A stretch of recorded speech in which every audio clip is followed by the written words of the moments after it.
എന്റെ റൂഹിന്റെ പാതി. രചന ആശു. അവതരണം ഷാഹുൽ മലയിൽ. Editing Faisal C N Nooncheri. ആ ബോണ്ടംപൊരിയെ കണ്ടു എന്ന് പറഞ്ഞിട്ട് ഇവിടെ ഒരുത്തൻ കിടന്നുള്ളി ചാടുന്നുണ്ട്. നമ്മൾ വാ പൊളി ചിന്തിച്ചത് ഏത് ഹംകാണിപ്പോ ആ ഏച്ചിയെ കണ്ടതെന്നാണ്. അതാരായാലും അയാളെ നമ്മുടെ കൈ കിട്ടിയ കൊല്ലും. ഓന്റെ കാട്ടിക്കൂട്ടിൽ കണ്ടിട്ട് പിറുവിരുത്തോണ്ട് നമ്മൾ ജിനുവിന്റെ അടുത്തേക്ക് നടന്നു. എന്തു പറ്റി ദുവാ, നീ ആരെയും ഇങ്ങനെ ശപിച്ചില്ലെന്നേ? വേറെ ആരെയാ? നിന്റെ ആ മണകുണഞ്ച ഇക്കൂനെ തന്നെ. എന്റെ ഇക്കൂനെയോ? എന്തിന്? അലറണ്ട, അവൻ അവിടുന്ന് പറഞ്ഞെങ്കിൽ നീ കേട്ടിരുന്നെങ്കിൽ നീ അവന്റെ തലമണ്ട അടിച്ചു പൊട്ടിച്ചേനെ. നമ്മൾ കലിപ്പിൽ അവളെ നമ്മളെ നേരെ പിടിച്ചിരിച്ചു. നിനക്ക് എന്താടി നമുക്ക് വട്ടായി പോയോ? ഞാൻ ഇതൊന്ന് തിന്നു തീർത്തോട്ടെ. ഓഹ്, ഇങ്ങനെ ഒരു തീറ്റപ്രാന്തി. എടി ബലാലെ, അതൊക്കെ നിനക്കുള്ളത് തന്നെയാ, ആരും എടുത്തോണ്ട് പോവില്ല. നിനക്കിപ്പോ എന്താ വേണ്ടതുവാ? വേഗം പറഞ്ഞിട്ട് ഫുഡ് കഴിക്കാൻ നോക്ക്. എടി ജിനു, ഡി ഇങ്ങോട്ട് നോക്കടി. അവളെ തല പ്ലേറ്റിന്റെ അകത്താണ്. എന്താടി? ഞാൻ കേൾക്കുന്നുണ്ട്, പറ. അതായത് എനിക്കൊരു സംശയം, ആ ബോണ്ട് തിരിച്ചു വന്നാ നിന്റെ ഇക്കു എന്നെ ഇവിടുന്ന് പറഞ്ഞു വിടുമെന്ന്. അവൾ പ്ലേറ്റിൽ നിന്ന് തലയെടുക്കാതെ തന്നെ മറുപടി വന്നു. അതിലിപ്പോ ഇത്ര സംശയം എന്താ? എപ്പോ പറഞ്ഞു വിട്ടു ചോദിച്ചാൽ മതി. ഓ, അപ്പൊ ആ കാര്യത്തിലൊരു തീരുമാനമായി. എടി ജിനു, എനിക്ക് വേറെ സംശയം. ഇനി എന്താണാവോ? കുറച്ച് നാണൊക്കെ മുഖത്ത് ഫിറ്റ് ചെയ്തിട്ടാണ് നമ്മളത് ചോദിക്കാൻ തീരുമാനിച്ചത്. എടി, നിന്റെ മീഷാൽക്കാക്ക് എക്സ് ലവ് അങ്ങനെ എന്തെങ്കിലും ഉണ്ടോ? അത് കേട്ടിട്ട് അവളൊന്ന് ഞെട്ടിയിട്ടുണ്ട്. നമ്മളവളെ തുറിച്ചു നോക്കി. ഇനിയിപ്പോ ഫുഡ് തലമണ്ടി കയറി അറ്റാക്ക് വന്നാണോന്ന്. നീ എന്തിനാ ഞെട്ടിയേ? പറ, അങ്ങനെ വല്ല ഓൻക്കുണ്ടോ? പെട്ടെന്ന് അവൾ കിണിക്കാൻ തുടങ്ങി. ഇതെന്തിനാ കിണിക്കണേ? നമ്മൾ കോമഡി ഒന്നും പറഞ്ഞില്ലല്ലോ. ഡി അനവരാതി, എന്തിനാ നീ കിണിക്കണേ? ഏയ് ഒന്നുമില്ല. ഈ ചോദ്യം നീ നേരിട്ട് ഇക്കിനോട് തന്നെ പോയി ചോദിക്കുന്നത് നല്ലത്. അപ്പൊ നിനക്ക് വേണ്ട ഉത്തരം കൈയോടെ കിട്ടും. എന്ന് വെച്ചാ അപ്പൊ ഉണ്ടല്ലേ? എനിക്കറിയാം, എനിക്ക് അവനെ നല്ല സംശയമുണ്ട്. അതെന്തേ? എടി, നിനക്കൊരു കാര്യം അറിയോ? രാത്രി കൃത്യം 12 മണിയാകുമ്പോൾ അവൻ മുറിക്കാത്തിരുന്ന് ആരോടെ സംസാരിക്കുന്നത് ഞാൻ കേൾക്കാറുണ്ട്. ജിനു, എനിക്കൊന്ന് വല്ലാതെ പേടിയാവുന്നടി. ആ നേരത്ത് മണിച്ചിത്രത്തായിലെ BGM ഒക്കെ ഓർമ്മ വരുന്നത്. യാറപ്പി, അപ്പൊ നീ ശരിക്കും കേട്ടോ? ആന്നേ, ഞാൻ ശരിക്കും കേട്ടതാ. അവളൊന്ന് ഞെട്ടിയിട്ട് നമ്മളെ അടുത്തേക്ക് വിളിച്ചു. നമ്മളപ്പോൾ തന്നെ തല അവളുടെ അടുത്തേക്ക് ആക്കി. നിന്റെ കാര്യം പോക്കാ മോളെ, നീ എന്തിനാ അതൊക്കെ കേൾക്കാൻ പോയി? വെറുതെ പേടിപ്പിക്കല ഷാമേ. എന്താ പ്രശ്നം എന്ന് പറ. ഇനിയൊന്നും പറഞ്ഞിട്ട് കാര്യമില്ല. എന്താ കാരണം എന്നൊക്കെ ഇക്കു തന്നെ നിനക്ക് പറഞ്ഞു തരും. ഞങ്ങളാരും അക്കാര്യത്തെക്കുറിച്ച് മിണ്ടുന്ന് അവന് ഇഷ്ടമല്ല എന്ന് പറഞ്ഞിട്ട് അവൾ എണീറ്റ് പോകാൻ നിന്നു. എന്നിട്ട് വീണ്ടും നമ്മളെ നേരെ നിന്നു. പിന്നെ ദുവാ, നീ ഇനി അതൊന്നും കേൾക്കാൻ നിൽക്കണ്ട. ചിലപ്പോൾ അത് നിന്റെ തടിക്ക് നല്ലതല്ല. അത്രയും പറഞ്ഞിട്ട് അവൾ കൈ കഴുകാൻ പോയി. ഉരിപ്പ് പട്ടി തെണ്ടി ചറ്റ, വെറുതെ നമ്മളെ പേടിപ്പിച്ചു നമുക്ക്. എന്നാലും എന്തായിരിക്കും അതിനകത്ത് നടക്കുന്നേ? അല്ല, ഇനിയിപ്പോൾ അവൻ ബോണ്ടേ കൊണ്ടെങ്കിൽ വരുമോ? ആ ജന്തു അറിയാതെ പണിക്കൊക്കെ പോയിട്ട് മനുഷ്യനെ കൊല്ലാൻ നോക്കുക. ഭാഗ്യം കൊണ്ടാ ഇന്നലെ എൻ്റെ അപ്പൂസിനൊന്നും പറ്റാതിരുന്നത്. അതിൻ്റെ കൂടെ അവൾ ബാക്കിയുള്ളവനെ കൊല്ലാൻ വേണ്ടി ഇറങ്ങിയിരിക്കുക, അവളെ സാമ്പാറും കൊണ്ട്. ശരിക്കും പറഞ്ഞാൽ ആ സാമ്പാർ അവളാണ് ഉണ്ടാക്കിയെന്ന് പറഞ്ഞപ്പോൾ ഞാൻ കണ്ണും തള്ളി ഇരിപ്പായിരുന്നു. അറ്റാക്ക് വന്ന പോലെ. ബോധം പോകുമ്പേ ഞാൻ എണീറ്റോടി വൊമിറ്റ് ചെയ്തു. അതുകൊണ്ട് ചത്തില്ല. ഇനി ഇവിടുന്ന് എന്തെങ്കിലും വിശ്വസിച്ചിട്ട് കഴിക്കാനും പേടിക്കണം. അവളാണോ ഉണ്ടാക്കുന്നതെന്ന് അറിയില്ലല്ലോ. എന്നെ കളിയാക്കി ചിരിച്ചോണ്ട് കുരിപ്പ് പിന്നാലെ തന്നെ വന്ന് നിന്നപ്പോഴാണ് എൻ്റെ ഫോൺ ശബ്ദിച്ചത്. സനുവാണ്. ആ കോൾ കണ്ടപ്പോൾ പെട്ടെന്ന് എനിക്കൊരു ഐഡിയ തോന്നി. അതുകൊണ്ട് അപ്പം തന്നെ ഞാൻ ഫോൺ എടുത്ത് പറഞ്ഞത്. ഷാനയോ, അവൾ നീ കണ്ടോ എന്നായിരുന്നു. അത്രയും പറഞ്ഞിട്ട് ഞാൻ അവളുടെ മുമ്പിൽ സന്തോഷം കൊണ്ട് തുള്ളിച്ചാടി. ഷാനയോ? അവളല്ലടാ മിസ്സിങ്. നിന്റെ അടുത്തുണ്ടോ? ഞാനിപ്പോൾ തന്നെ അങ്ങോട്ട് വരാം. അവൾ നീ എങ്ങോട്ടും വിടരുത്. ദുവാക്ക് മുന്നിൽ അങ്ങനെയൊക്കെ തട്ടിവിട്ടിട്ട് ഞാൻ ഫോൺ കൊണ്ട് പുറത്തേക്ക് പോയി. എടാ മിഷു, അറിയോ? ഓക്കെ, നിന്റെ തലക്ക് നല്ല സുഖമില്ലെന്ന് തോന്നുന്നു. നീ മരുന്ന് കഴിച്ചില്ലേടാ? എൻ്റെ അടുത്ത് അവൾ നിൽക്കുന്നുണ്ടായിരുന്നു. അതുകൊണ്ട് ചെറിയൊരു നാടൻ കളിച്ചാ. അവളോ? എവള്? എടാ പുല്ലേ, ആ ദുവാ. ഓ, നിന്റെ പെണ്ണ്. അങ്ങനെ പറഞ്ഞാൽ പോരെ? ദേ സനു, നിന്നോട് 1000 വട്ടം ഞാൻ പറഞ്ഞിട്ടുണ്ട്, എൻ്റെ പെണ്ണ് എന്നും എപ്പോഴും ഷാന മാത്രം ആയിരിക്കുന്നു. ഇത് നീ ഇനി മാറ്റി പറയരുത്. അങ്ങനെ ഒരു സാഹചര്യം വന്നാ നീ പറയുന്നതും ഈ മിഷു ചെയ്തിരിക്കും. ഓ, നമുക്ക് കാണാം. കാണാനൊന്നുമില്ല. 1-2 പറഞ്ഞ ഫോൺ വെക്കാൻ നേരമാണ് അവനൊരു കാര്യം ചോദിച്ചത്. മിഷു, നിനക്കിന്ന് പ്രോഗ്രാംസ് ഒന്നുമില്ലേ? ഓഹ് എടാ, ഞാൻ ഇപ്പോഴാണ് ഓർത്ത്. ഇന്നൊരു ഷോപ്പ് ഉദ്ഘാടനം ഉണ്ട് 11 മണിക്ക്. എന്നാൽ ശരിയുടെ സാധനം നീ വെച്ചോ, ഞാൻ പിന്നെ വിളിക്കാം. ഞാൻ വേഗം പോയി റെഡിയായി. ഇപ്പം മണി 10. ഇപ്പം ഇവിടുന്ന് ഇറങ്ങിയാൽ കൃത്യസമയത്ത് അവിടെ എത്തും. ഉമ്മി, ഇതേ ഞാൻ ഇറങ്ങിയിട്ടോ. മിഷു, അവിടെ നിൽക്ക്. പിൻവിളി കേട്ട് ഞാൻ ഉമ്മിക്ക് നേരെ തിരിഞ്ഞു. എന്താ ഉമ്മി? ഇവരും നിന്റെ കൂടെ വരുന്നുണ്ട്. അവരോ? അതാരപ്പാ നോക്കിയപ്പോൾ എൻ്റെ കസിൻസായ ഹനയും നാജുവും പിന്നെ എൻ്റെ പെങ്ങളുകുരിപ്പ് ജിനുവും കൂടെ ദുവയും ഇറങ്ങി വരുന്നു. ഇതൊക്കെ എങ്ങോട്ട് കൊണ്ട് കുറ്റി മറിച്ചോണ്ട് ഇന്ന് വല്ല കല്യാണം ഉണ്ടോ? ഒരു സംശയത്തോടെ ഞാൻ ചോദിച്ചു. 4 നല്ല മൊഞ്ചിൽ ഒരുങ്ങി വന്നിരിക്കുകയാണ്. ഇവര് ഷോപ്പിലേക്കാ, നീ പോകുന്ന വഴിയിൽ ഇറക്കി വിട്ടേക്ക്. അതൊന്നും വേണ്ട, ഇവരവിടെ ഇറക്കി പോകുമ്പോഴത്തേക്ക് അവിടെ ഷോപ്പ് ക്ലോസ് ചെയ്യും. ഇവിടുന്ന് കുറച്ചല്ലേ ഉള്ളൂ, അതുവഴിയല്ലേ നീയും പോണേ. എന്തിനാ ഉമ്മി, ഞാൻ ഹരിയെ പറഞ്ഞിട്ടോളാം. ദേ ഈ ജിനു ഒരുങ്ങിയ പോലും ശരിയായിട്ടില്ല. ഞാൻ അവളെ നോക്കി കണ്ണുരുട്ടി കാണിച്ചു. അപ്പൊ കുരിപ്പ് എനിക്ക് വിളിച്ചിരുന്നുണ്ട്. ആര് പറഞ്ഞു? ഞങ്ങൾ എപ്പോഴും റെഡിയാ, പോവായിക്കൂ. ഇതും പറഞ്ഞ് ജിനു നടന്നപ്പോ അവൾക്ക് പിന്നാലെ തന്നെ നമ്മളും ഹനയും നാജുവും ചെന്നു. ഇപ്പൊ അവന്റെ മോന്തെന്ന് കാണണം, നമ്മളെയാണ് തുറിച്ചു നോക്കുന്ന മുഴുവനും. ഇപ്പൊ പ്രശ്നം തീർന്നില്ലേ? എന്നാ ഇനി എന്റെ മോൻ പോയി ഹരിയോട് വണ്ടി എടുക്കാൻ പറ. ഉമ്മി അങ്ങനെ പറഞ്ഞപ്പോൾ അവൻ കട്ടക്കലിപ്പിൽ നമ്മൾ നോക്കിയിട്ട് അവിടുന്ന് പോയി. ഞങ്ങൾ അവന്റെ പിന്നാലെ പോയി വണ്ടിയിലിരുന്നു. അവൻ മുന്നിലും ഞങ്ങൾ 4 പിന്നിലുമായിട്ടാണ് ഇരുന്നത്. കാണാൻ നല്ല രസമുണ്ടായിരുന്നു. വണ്ടിയും കൊണ്ട് ഹരിയേട്ടൻ പറക്കാൻ തുടങ്ങിയിട്ട് 10-15 മിനിറ്റ് കഴിഞ്ഞു. നിങ്ങൾക്ക് എവിടെ ഇറങ്ങണ്ടേ എന്നൊരു ചോദ്യം കൊണ്ട് അവൻ വന്നപ്പോൾ നമ്മൾ ജിനുവിന് തോന്നിയിട്ട് പറയുന്നു പറഞ്ഞു. അത് ഞങ്ങൾ ഇക്കുവിൻ്റെ കൂടെ വരുന്നുണ്ട് അല്ലേ ഇതുവാ? കള്ളപ്പന്നി നാശിപ്പിച്ചു. നമ്മളവളെ തലക്കിട്ടൊരെണ്ണം കൊടുത്തു. അപ്പോഴാ അവൻ്റെ അടുത്ത ഡയലോഗ്. അത് കേട്ടിട്ട് നമുക്ക് ചിരി വന്നിട്ട് നമ്മൾ വാപുത്തി പിടിച്ചു. ദേ ചവിട്ടി പുറത്തിരുന്ന ആളിനെയും ഇനി അതിൻ്റെ കൂടെ ഒരു കുറവേ ഉള്ളൂ. ഹരി വണ്ടി എടുത്ത്. അപ്പോൾ തന്നെ ഹരിയേട്ടൻ വണ്ടി സൈഡാക്കി. ഞാൻ പോകുന്നിടത്തേക്ക് തൽക്കാലം ഇപ്പോൾ ഫാമിലി കൊണ്ട് പോകാൻ പറ്റില്ല. ജിനു നിങ്ങൾ വീട്ടിലേക്ക് തിരിക്കുമ്പോൾ എന്നെ വിളിക്ക്.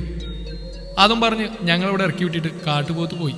കൊരങ്ങൻ ചാടപ്പാക്കരൻ. എന്നാലും വിശാൽക്ക് നമ്മൾ ഇവിടെ ഇറക്കി വിടുന്നു ഞാൻ കരുതിയില്ല. നാജു ആണ്. എടി നാജു, നമുക്കിങ്ങനെ ചോദിച്ച് പോവാം, അതല്ലേ രസം? ഉവ് രസം നിന്റെ ആ പായസം പോലെ ആവാൻ നോക്കിക്കോ. ജിനു നമുക്കിട്ട് താങ്ങി. നമ്മൾ അപ്പം തന്നെ അവിടെ തലക്കിട്ട് ഒരെണ്ണം കൊടുത്തു. എടി ജിനു, ആദ്യം നമുക്ക് ഡ്രസ്സ് എടുക്കാൻ ഏതെങ്കിലും ഷോപ്പിൽ കയറാം, പിന്നെ കുറേ ചുറ്റി തിരിഞ്ഞ് ഫുഡ് കഴിച്ചിട്ട് പോവാം. ഹനയാണ്. അതൊക്കെ വേണോ? അപ്പോഴേക്ക് ഇക്വിങ് വരും. എന്നാവാൻ വന്ന് കുറച്ചു നേരം വെയിറ്റ് ചെയ്യട്ടെ. അതും പറഞ്ഞ് നമ്മളൊരു ഷോപ്പിലേക്ക് കയറി. പിന്നാലെ അവരും. അവിടുന്ന് മുടിഞ്ഞ ഷോപ്പിംഗ് നടത്തി. എല്ലാവർക്കും ഡ്രസ്സ് എടുത്തു. അവനുള്ളത് എടുത്തു. നമുക്ക് പണ്ട് ഈ ബോയ്സിനൊക്കെ വൈറ്റ് ഇട്ട് കാണുന്ന ഇഷ്ടമായതുകൊണ്ട് അവനുള്ളത് എടുക്കുമ്പോൾ വൈറ്റ് കളർ നോക്കിയെടുത്തു. ഹോ, എന്നാലും നിനക്കെങ്ങനെ മനസ്സിലായിടി എൻ്റെ ഇക്കുവിൻ്റെ ഇഷ്ടപ്പെട്ട നിറം വൈറ്റ് ആണെന്ന്? മൂപ്പർക്ക് വൈറ്റ് എന്ന് വെച്ചാൽ ജീവനാ, പിന്നെ ബ്ലാക്കും. ജീനു അത് പറഞ്ഞിട്ട് നമ്മളെ നല്ലോണം കളിയാക്കി. അത് കേട്ടിട്ട് കിണിക്കാൻ ബാക്കിയുള്ളതും. ഷോപ്പിംഗ് കഴിഞ്ഞ് ഒരുങ്ങുമ്പോഴാണ് നമ്മുടെ കണ്ണിൽ ഒരു കാഴ്ചപ്പെട്ടത്. എടി ഹന, ഇത് അയാളല്ലേ ആ പതഞ്ജലി ഉപ്പൂപ്പ? പതഞ്ജലി ഉപ്പൂപ്പയോ? എവിടെ? നമ്മൾ കഴിച്ചുകൂട്ടിയ ഭാഗത്തേക്ക് നോക്കിയിട്ട് അവരൊക്കെ ചിരിക്കുന്നുണ്ട്. ശരിക്കും അയാളെ പോലെ തന്നെ ഉണ്ടായിരുന്നു. പരസ്പരം ചളിയടിച്ച് ചിരിച്ചുകൊണ്ടിരിക്കെ പെട്ടെന്ന് മൂന്നിൻ്റെയും ചിരിമാഞ്ഞ് ഒരുതരം ഞെട്ടലായി മുഖത്ത്. നമ്മളവരെ നോക്കിയിട്ട് അവരെന്താ നോക്കുന്നതെന്നറിയാൻ മുഖം തിരിച്ചപ്പോൾ ജിനു നമ്മുടെ കൈ പിടിച്ചു. ദുവാ വാ നമുക്ക് പോവാം. ഈ നിക്ക്, കുറച്ചേരം കൂടി കഴിഞ്ഞിട്ട് പോവാം. നിന്നോട് വരാനാ പറഞ്ഞേ, വാ എന്നും പറഞ്ഞ് അവർ നമ്മളെയും കൊണ്ട് സ്പീഡിൽ നടന്നു. നമുക്കാണെങ്കിൽ ഒന്നും മനസ്സിലാവുന്നില്ല. നമ്മളപ്പോൾ ആ പതഞ്ജലി ഉപ്പൂപ്പാനെ തന്നെ നോക്കി അവരോടൊപ്പം നടന്നു. പെട്ടെന്ന് നമ്മുടെ കാല് എന്തിലോ തട്ടി ഞാൻ ആരുടെ ദേഹത്തിൽ ചെന്നിടിച്ചു. സോറി എന്ന് പറഞ്ഞിട്ട് നമ്മളയാളെ മുഖം നോക്കുന്നതിന് മുമ്പ് ജിനു നമ്മളെയും കൊണ്ട് സ്പീഡിൽ നടന്നിരുന്നു. കുറച്ച് ദൂരെ എത്തിയപ്പോൾ നമ്മുടെ മനസ്സിൽ കിടന്ന ആരോ ഒന്ന് തിരിഞ്ഞു നോക്കിയെന്ന് പറയുന്ന പോലെ നമുക്ക് തോന്നിയിട്ട് നമ്മൾ അപ്പം തന്നെ തിരിഞ്ഞു നോക്കി. പക്ഷെ പുറകിലാരെയും കണ്ടില്ല. വെറുതെ നമ്മുടെ ഓരോ പൊട്ട തോന്നലുകൾ. അങ്ങനെ ഞങ്ങൾ 4 മനഃപൂർവ്വം അവിടെ ഇവിടെയും ചുറ്റിത്തിരിഞ്ഞ് ഫുഡൊക്കെ കഴിച്ച് അവനെ വിളിച്ചു. 10 മിനിറ്റിൽ വരാമെന്ന് പറഞ്ഞിട്ട് അരമണിക്കൂർ വെയിറ്റ് ചെയ്യിപ്പിച്ചാണ് അവൻ വന്നത്. കാറിൽ നിന്നിറങ്ങി ഒറ്റ പോക്കായിരുന്നു അവൻ വീട്ടിലേക്ക്. ഞങ്ങളും പിന്നാലെ തന്നെ കയറിപ്പോയി. അകത്തെത്തിയപ്പോൾ ജിനു നമ്മളോടൊരു കാര്യം പറഞ്ഞു. അവൾ നമുക്ക് വേണ്ടി ഒരു സാധനം വാങ്ങിയിട്ടുണ്ട്, അതുകൊണ്ടാണ് ഇക്കു മുറിയിലേക്ക് പോയതെന്ന്. വേഗം പോയി അവനോട് ചോദിക്കുക, ഇല്ലെങ്കിൽ പിന്നെ അത് കിട്ടിയെന്ന് വരില്ല എന്ന് പറഞ്ഞു. അതെന്ത് സാധനം? അങ്ങനത്തെ സാധനം എന്ന് ചിന്തിച്ചുകൊണ്ട് നമ്മൾ അവന് പുറകെ തന്നെ മുറിയിലേക്ക് കയറിപ്പോയി. അപ്പം മുറിയിൽ അവനുമില്ല, അവൻ കൊണ്ടുവന്ന സാധനവും ഇല്ല. എവിടെ പോയി എന്ന് ചിന്തിച്ച് നമ്മൾ മുറി വിട്ടിറങ്ങാൻ നേരമാണ് പാട്ടുകാരൻ ബാത്റൂമിൽ നിന്ന് പാടുന്ന കേട്ടത്. അല്ലോ, പെറ്റ തള്ള സഹിക്കുമല്ല അവൻ്റെ ഊള പാട്ട് കേട്ട. എന്നാലും നമ്മളങ്ങനെ കേട്ടുകൊണ്ട് നിന്നു. നീരാട്ടമൊക്കെ കഴിഞ്ഞ് ചെക്കൻ ഡോർ തുറക്കുന്ന സൗണ്ട് കേട്ട് നമ്മൾ അങ്ങോട്ട് നോക്കിയപ്പോൾ നമ്മുടെ കണ്ണ് തള്ളി പുറത്തേക്ക് വന്നു. അവൻ പുറത്തേക്ക് വന്ന കോലം കണ്ടിട്ട് നമ്മൾ ചിരി അടക്കി പിടിച്ച് വേഗം മുഖം കുത്തി. വെറും തോർത്ത് മാത്രം ഉടുത്തിട്ടാണ് അവൻ ബാത്റൂമിൽ നിന്ന് ഇറങ്ങി വന്നത്. ഈ കുരിപ്പ് എവിടെ പോയാലും ഒരു സമാധാനം തരുന്നില്ലല്ലോ റബ്ബേ. മര്യാദ കുളിച്ചിറങ്ങാൻ പോലും പറ്റാതെയായി. ഞാൻ വേഗം ചെന്ന് ഒരു മുണ്ടെടുത്ത് എൻ്റെ ശരീരം മറച്ചു. എന്താ നിനക്ക് എന്താ വേണ്ടത്? ഒരു അന്വേഷണ മുറിയിലേക്ക് ഇങ്ങനെയാണോ കയറി വരുന്നത്? നിനക്ക് കുറച്ചുപോലും മാനേഴ്സ് ഇല്ലേ? ഞാൻ അങ്ങനെ പറഞ്ഞപ്പോൾ അവൾ മുഖത്തുനിന്ന് കൈയെടുത്ത് ചുറ്റും നോക്കി.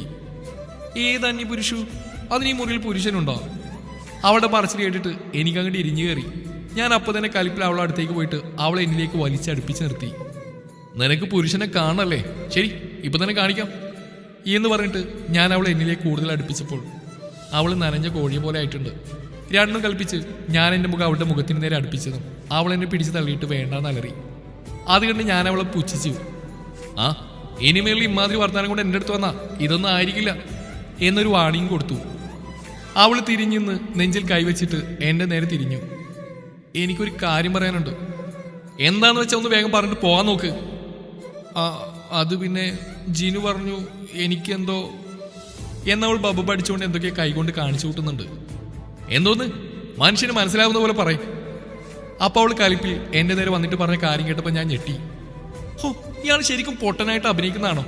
ദേ മര്യാദക്ക് എനിക്ക് ആ സാധനം കാണിച്ചു തന്നേ. സാധനോ? ഏത് സാധനം? പെട്ടെന്ന് അവൾ അങ്ങനെ പറഞ്ഞപ്പോൾ ഞാൻ ശരിക്കും ഞെട്ടി. എന്താ നീ ഇപ്പൊ പറഞ്ഞേ എന്നൊരു ഞെട്ടിലോട് ചോദിച്ചിട്ട് ഞാൻ എൻ്റെ കോലം ഒന്നുകൂടെ സൂക്ഷിച്ചു നോക്കി. ഞാൻ ഉദ്ദേശിച്ച തന്നെയാണോ റബ്ബേ ഇവൾ ഉദ്ദേശിക്കുന്നത്? ഞാൻ പറഞ്ഞ എന്താ നിങ്ങൾ കേട്ടില്ലേ? എനിക്ക് ആ സാധനം കാണിച്ചു തന്ന്. നിങ്ങൾ കാണിച്ചു തന്നില്ലെങ്കിൽ ഞാനതിങ്ങ് എടുക്കും എന്ന് പറഞ്ഞിട്ട് അവൾ ദേ വരുന്നു എൻ്റെ നേർക്ക്. അപ്പൊ ഞാൻ ഉദ്ദേശിച്ച തന്നെ അവൾ ഉദ്ദേശിച്ച്. ഇവൾ ഇത്രക്കായോ? നിക്ക് നിക്ക് നിക്ക്, അവിടെ നിക്ക്. ആ അത് ശരി, എനിക്കെല്ലാം മനസ്സിലാവുന്നുണ്ട്. എന്ത് മനസ്സിലായെന്നാ? ഓ, സാധനത്തിന്റെ കാര്യമാണോ? എന്നാ വേഗം കാണിക്കും മനുഷ്യ. യാ റബ്ബേ, ഈ പെണ്ണിനൊരു നാണമില്ലല്ലോ. ഇവള് ചോദിക്കുന്ന കേട്ടില്ലേ? ഇവളെ കൂടെ ഞാൻ എന്ത് ധൈര്യത്തിലാ? എടോ മനുഷ്യ, നിങ്ങൾ എന്താ ഇങ്ങനെ കുന്തമിഴിയെ പോലെ നോക്കിക്കുന്നേ? ജിനു എനിക്ക് വേണ്ടി വാങ്ങിയ ആ സാധനം എവിടെയാ നിങ്ങൾ കൊണ്ടുപോയി ഒളിപ്പിച്ച് വെച്ചിരിക്കുന്നേ? നിങ്ങൾക്ക് വയ്യെങ്കിൽ ഞാൻ പോയി നോക്കിക്കൊണ്ട്. അവള് പറഞ്ഞു കേട്ട് ഞാൻ വീണ്ടും ഞെട്ടി. സാധനം ജിനു അതോ? അത് അവിടെയുണ്ട്. ഞാൻ ഷെൽഫിലേക്ക് ചൂണ്ടിക്കാട്ടിയിട്ട് അവളെ ഒന്ന് പാളി നോക്കി. അവളപ്പോൾ എന്താ എന്ന രീതിയിൽ എന്നെ നോക്കുന്നുണ്ട്. ശരിക്കും അത് തന്നെയാണോ നീ ഉദ്ദേശിച്ചത്? പിന്നെ വേറെന്താ ഉദ്ദേശിക്കാനാ? അല്ല, ഇയാളെന്താ ഉദ്ദേശിച്ചത്? ഞാൻ അത് പിന്നെ ഒന്ന് പോയി വെറുതെ മനുഷ്യനെ ഇടങ്ങേറാക്കാൻ ഓരോന്ന് വന്നോളും എന്ന് പറഞ്ഞിട്ട് ഞാൻ അവിടെ മുമ്പിൽ നിന്ന് മാറിന്നു. ഓ, രക്ഷപ്പെട്ടു. ഇല്ലെങ്കിൽ ആ പെണ്ണ് അത് തന്നെ ചോദിച്ചാൽ എന്നെ കൊന്നേനെ. എന്നാലും ഒരു നിമിഷം കൊണ്ട് ഞാൻ എന്തൊക്കെയാ ആലോചിച്ചു കൂട്ടിയെ അടച്ചോനെ.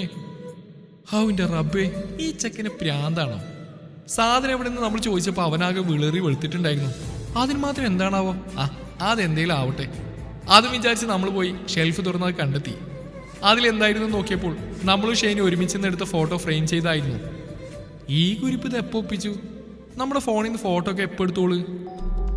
എല്ലാത്തിനും കാരണം അവളാ, ആ ദുവ. ഇല്ലെങ്കിൽ നമുക്കിപ്പോൾ ഈ ഗതി വരില്ലായിരുന്നു. ഉദ്ദേശിച്ച കാര്യങ്ങൾ നമ്മുടെ കൈവളിൽ എത്തിയപ്പോഴല്ലേ അവള് വന്നത് നശിപ്പിച്ച്.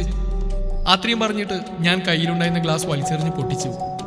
എന്ന് ദുവാന് മാത്രം അങ്ങനെ കുറ്റം പറയണ്ട ഷാന, നീയാണ് എല്ലാത്തിനും കാരണം. നിന്റെ അഹങ്കാരം കാരണം നീ അവളോട് ആ സമയത്ത് സത്യം വിളിച്ച് പറഞ്ഞ്. അതാ എല്ലാത്തിനെയും തുടക്കം. ഡാനി, നീ എന്നെ കുറ്റപ്പെടുത്തുവാണോ? അവസാന നിമിഷം എല്ലാം തകർത്ത് നീയല്ലേ. കുറച്ചു നേരം കൂടി നീ ക്ഷമിച്ചിരുന്നെങ്കിൽ മിഷാലിന്റെ എല്ലാ സ്വത്തും ഇപ്പം നമ്മുടെ കൈ കിടന്നേനെ. ദോയയുടെ കാര്യം ഞാൻ നോക്കിക്കോളാന്ന് ഞാൻ നിന്നോട് പറഞ്ഞിരുന്നില്ലേ? എന്റെ വാക്കിനൊന്നൊരു വിലയും തരാതെ നീ നിനക്ക് തോന്നി പോലെ ചെയ്തു. എന്നിട്ട് എന്തോട്ടായേ? അത്രയും പറഞ്ഞിട്ട് ഡാനി കലിപ്പിൽ ഇറങ്ങിപ്പോയി. ഇപ്പം മമ്മിക്കും പപ്പാക്കും ഡാനിക്കൊക്കെ എന്നെ ഇങ്ങനെ കുറ്റപ്പെടുത്താൻ മാത്രമേ നേരുള്ളൂ. ഇപ്പൊ എന്റെ മനസ്സിൽ ഒറ്റ ലക്ഷ്യം മാത്രമേ ഉള്ളൂ: മിഷാൽ ഹാഫിസിന്റെ സ്വത്തുക്കൾ. അവര് പോലും എത്രയാണ് നിശ്ചയമില്ലാത്ത അവന്റെ സ്വത്തുക്കൾ. അവസാന നിമിഷം വരെ കളിച്ചിട്ടുണ്ടെങ്കിൽ അവന്റെ സ്വത്തുക്കളൊക്കെ എൻ്റെ കയ്യിൽ എത്തിയിരിക്കും. അതവനെ കൊന്നിട്ടായാലും ശരി. ഇതിനുവേണ്ടി 3 വർഷമായി ഞാൻ പ്രേമനാടകം കളിക്കാൻ തുടങ്ങിയിട്ട് ഒരിക്കൽ പോലും എനിക്കത് സ്വന്തമാക്കാൻ കഴിഞ്ഞില്ല. ഒരു ഗ്ലാസ് പെഗ്ഗെടുത്ത് കഴിച്ചിട്ട് ഞാൻ ഫോണിലേക്ക് നോക്കി. കണ്ടില്ലേ, അവളും അവനും. ഇന്നലെ നടന്ന ഇന്റർവ്യൂ ഇന്നത് ഡാനി എനിക്ക് അയച്ചു തന്നപ്പോൾ എനിക്ക് മനസ്സിലായി, ഈ ഷാനക്ക് പകരം അവളെയാണ് മിഷാൽ കെട്ടിയതെന്ന്. ഈ 2-3 വർഷം അവനെ സ്നേഹിക്കുന്ന പോലെ തകർത്ത് അഭിനയിച്ച് നടക്കുന്നതിനിടയിൽ എന്റെ കല്യാണം കഴിഞ്ഞു. അതൊന്നും മിഷാൽ അറിഞ്ഞിട്ടില്ല. എല്ലാം ഞങ്ങൾ തീരുമാനിക്കുന്ന പോലെയായിരുന്നു നടന്നുകൊണ്ടിരുന്നത്. പക്ഷെ അവസാന നിമിഷം അവൾ, ആ ദുവാ കാരണമാണ് എല്ലാം പൊളിഞ്ഞത്. അന്ന് അവൾ എന്നെ കാണാൻ വന്നത് വെൽ പ്ലാനോടെയായിരുന്നെന്ന് ഞാൻ അറിഞ്ഞിരുന്നില്ല. എന്തൊക്കെയായാലും അത്ര പെട്ടെന്ന് ഷാലിനെ തെറ്റിദ്ധരിക്കില്ലെന്ന് എനിക്കറിയാം. ഞാൻ തിരിച്ചെല്ലെന്ന് നോക്കി അവൻ ഇരിക്കുന്നുണ്ടാവും. നിനക്ക് വേണ്ടി ഞാൻ നിന്റെ അടുത്തേക്ക് വരും ഷാൻ. ഉദ്ദേശിച്ച ലക്ഷ്യം പൂർത്തീകരിച്ചിട്ടേ ഇനി ഈ എസ്തർ ബോണ്ട് വെറുതെ ഇരിക്കൂ. ഒരു കാര്യം എനിക്ക് മനസ്സിലായി, നിന്റെ മനസ്സിൽ ഇപ്പോഴും ഞാനുണ്ട്. അതുകൊണ്ടാണല്ലോ നീ എന്നെന്നും വിളിച്ചു നോക്കുന്നത്. അത് മതി, അത്രേ മതി എനിക്ക് ബാക്കി കളിക്കാൻ. എടി ജഹാന, നീയും എന്നെ ആ ദ്വാക്കൊപ്പം ചേർന്ന് വേദനിപ്പിച്ചു. നിനക്കുള്ളത് ഞാൻ തരുന്നുണ്ട്, കാത്തിരുന്നോ. നിന്റെ ഫാമിലിയെ വേരോടെ പിഴുതെറിയുന്ന കാര്യം കൊണ്ടാ ഞാൻ വരുന്നേ. ഇതിൽ നീയും നിന്റെ കുടുംബവും തകരും.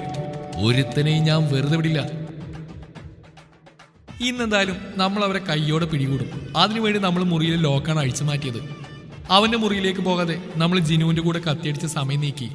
കൃത്യം 12 മണിയായപ്പോൾ നമ്മൾ മെല്ലെ പുറത്തിറങ്ങി. ജിനു ഇപ്പൊ നല്ല ഉറക്കായിട്ടുണ്ട്. നമ്മൾ പതുങ്ങി അവന്റെ മുറിക്ക് മുന്നിൽ എത്തിയപ്പോൾ മുറിയിൽ ലൈറ്റ് ഓണായി. ആഹാ, കൃത്യസമയത്തിന് അവരെ കാമുകി വന്നല്ലോ. വാടി, നീ വാ, നിങ്ങൾക്ക് രണ്ടിനും ഞാൻ വെച്ചിട്ടുണ്ട്. അതും കരുതി നമ്മൾ ഡോറിനോട് അടുപ്പിച്ച് ചെവി കൂർപ്പിച്ച് വെച്ചു. ഇന്നെന്താ ഇത്ര ലേറ്റായത്? ഇന്നലെ നീ നേരത്തെ വന്നാണല്ലോ. അപ്പൊ എന്നും നേരത്തെയാണല്ലേ പോക്കും വരവും? അവൻ ചോദിച്ചതിന് മറുപടി ഒന്നും കേൾക്കുന്നില്ല. ഇനിയിപ്പോ അവൻ വല്ല ഉറക്കപ്പിച്ചു വേണോ പറയുന്നത്? അങ്ങനെയാണെങ്കിൽ പിന്നെ ലൈറ്റ് ഓൺ ചെയ്ത് ആരാ? സംഭവം അറിയാൻ നമ്മൾ വീണ്ടും ചെവി കൂർപ്പിച്ചു. US ടിക്കറ്റ് ബുക്ക് ചെയ്തിട്ടുണ്ട്. നിന്നെയും കൂടെ കൊണ്ടുപോകണമെന്നത് എൻ്റെ ആഗ്രഹം.